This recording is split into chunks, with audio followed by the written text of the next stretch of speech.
Kris Rodarte, Mohave County taxpayer.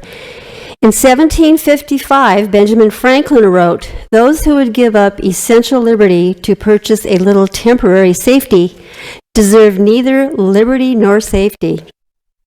265 years later, in 2020, Americans were told to give up essential liberty to purchase a little health safety. We were instructed to stand 6 feet apart, wear a face mask, close our businesses, stay at home, close our schools, close churches, get jabbed. The list is endless. During the scamdemic, a group of patriots attempted to enter this auditorium without face masks and was nearly arrested. I remember the table in the lobby, covered with masks, face shields, and sanitizers, manned by masked security personnel demanding we cover up or leave the premises. Sheriff's deputies stood at the ready, handcuffs poised, threatening to charge us with misdemeanor trespass for attempting to enter the People's Building to exercise our First Amendment right to free speech. So, in 2024, the truth is leaking out. Earlier this year, in a closed-door interview before the Select Subcommittee on the Coronavirus Pandemic, former NIH Director Francis Collins confessed that the government's sweeping social distancing guidance wasn't backed by the science we were all instructed to follow. It was all a ruse, a hoax, and Mohave County bought into it. In fact, the 6-foot social distance signs still hang on the front doors of this building. The county sheriff is the most powerful public servant in the country. He can stand up to threats, mandates, and ultimatums issued by governors, even presidents. He can hold the line and declare his county sovereign. Yet this did not happen in Mohave County. In spite of declarations and well-intentioned pronouncements, the truth remains. I was there. I had to make a decision. Should I risk incarceration or stand back? Who has more financial resources to fight this in court, Mohave County or a singular tax-paying citizen? So I decided to leave the building that day rather than mask up, wear the shield, and stand 6 feet apart. I decided to pack up my principles and live to fight another day.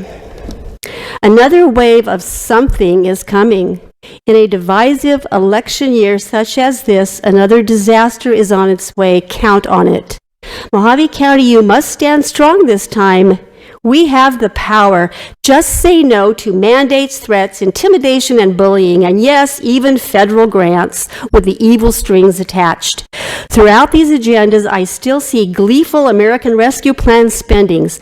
See items 36 and 54, for example. Let us stand strong this time and be an example, a shining city or county on a hill. Thank you, Kris. Mr. Beffert.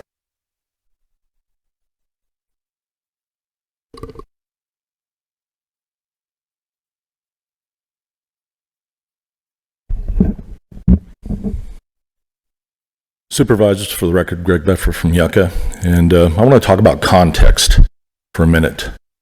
Some of the things that I say up here, and things I'm going to say today, if not put in a proper context, if you don't understand the history, why I've been up here, if you haven't, you don't understand the complaint I filed against Supervisor Angius for her comments, and my rejection of the proclamation that these people, 4 of them anyway, signed to support Israel's right to self-defense. If you don't understand that context or my work on natural law, you're likely to have an emotional or an irrational reaction to the things that I say. If you don't understand where we're at now in terms of this word anti-Semitic, and I talked about this the last time and how that term has been weaponized. If you don't see what our leaders in Congress did with our free speech by passing an anti-Semitism bill, if you don't understand the context of the Zionist control of our Congress, of our country, of our leaders, and the power that they yield, if you don't understand these things, if you don't understand the hold that AIPAC has on our Congress, or the ADL has on censorship, you're likely, and if you're a Christian Zionist, you're likely to take offense to the things I say. Get as offended and as indignant as you please. I said before that I was looking at Republicans in name only, Christians in name only, patriots in name only, and now Jews in name only. And I've been proven to be right. The two former law enforcement professionals attacked our First Amendment speech rights with their actions during COVID. Go back and look at my videos on desertsagepodcast.com. It's free. I have several platforms, except YouTube, because they censor me over my comments about COVID and the vaccine and the lies. So if you look at what our Congress has done, this is about free speech. Her comments to me were to stifle my free speech. That's the reason she called me a mortal enemy. She thought that she was going to intimidate me or have the effect of a chilling effect on the people that come behind me. You need to know your enemy. You need to know yourself first. Read Sun Tzu. You don't know either. You don't know me, and you don't know your enemy. This anti-Semitism and this assault on our free speech is what I've been up here about as well. Whether it was your actions during COVID,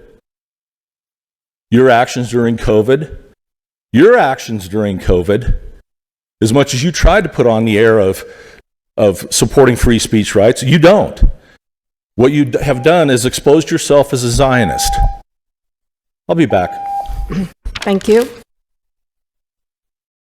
Mr. Beffert, I'm a proud Jew and a proud Zionist. You said it like a bad thing, so I'm here to declare I am a proud Jew and a proud Zionist. Thank you, Madam Chairman. I just wanted to address the issue of the broad brush used to paint the board's reaction to the COVID pandemic. I want to remind the voters that I never voted for the emergency measure. I didn't vote to accept the governor's money. I didn't vote to enforce the governor's rules. I didn't vote for the mask mandate. Thank you. Do you want to say something? I will follow up on Supervisor Gold's comments. During the COVID pandemic, I was the chairman of the board. As such, the chairman typically doesn't have a vote unless it's a tie vote. So during that time, none of the board members really understood what was going on, nor did our governor. And I think mistakes were made. I think we did some good things. I think we did some things that we probably wouldn't do now with the information that we now have. But it was a trying time, and I don't believe Mohave County shut down any businesses. I think the health department did what the state was suggesting that they do, and it was an unfortunate time, and it's a time in our history. And I think it's time that Mohave County moves on from that. And one more thing, can we please take that sign down that says 6 feet? There are 2 of them. Can we do that, please, immediately? Madam Chair. Yes, Madam Chair and board members. Madam Chair.